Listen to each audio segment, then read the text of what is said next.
Hello students, welcome to this session. I am Amit Gill, clinical microbiologist. और आज physiology के session में हम रेड ब्लड सेल्स को कवर करेंगे। सो रेड ब्लड सेल्स को हम एरिथ्रोसाइट्स भी बोलते हैं। सो हमारी बॉडी में 99% of blood cells are erythrocytes. So red blood cells 99% हमारी बॉडी में होते हैं, और जो बचे 1% वो WBC या ब्लड प्लेटलेट्स होते हैं।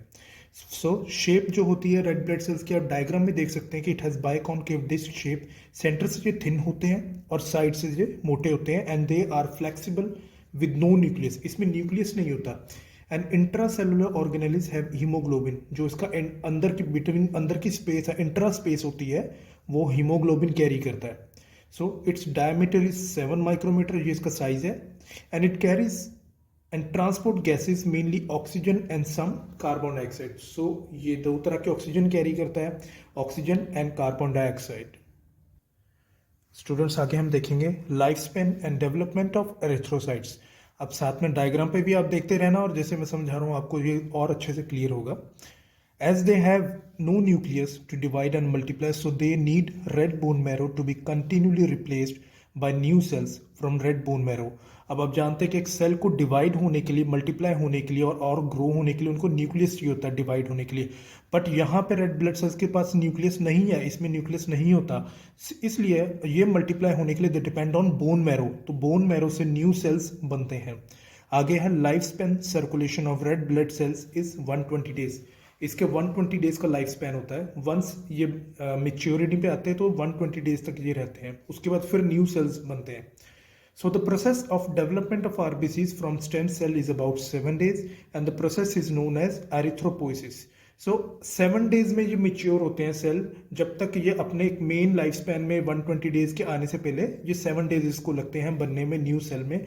और जो सेल न्यू बन रहा है रेड ब्लड सेल्स, उसको हम उस प्रोसेस को हम बोलते हैं एरिथ्रोपोइसिस। आगे हम इसकी डिटेल पढ़ेंगे कि 7 डेज में ये कैसे बनता है, उसके डिफरेंट स्टेजेस को हम स्टडी करते हैं।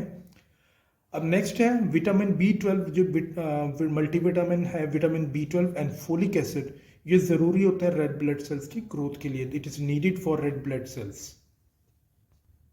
अब इस पार्ट पे आते हैं स्टेजेस ऑफ आरबीसी के। आरबीसी कैसे डेवलप होता है इस 7 डेज में।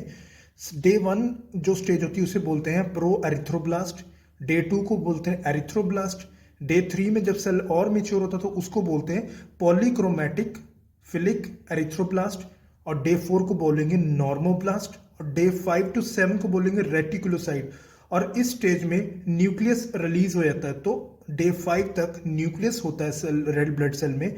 बट 5 to 7 डे के बीच में जो 5, 6 और 7 ये 3 दिन होते हैं, इसमें न्यूक्लियस इसमें से निकल जाता है, रिलीज हो जाता है।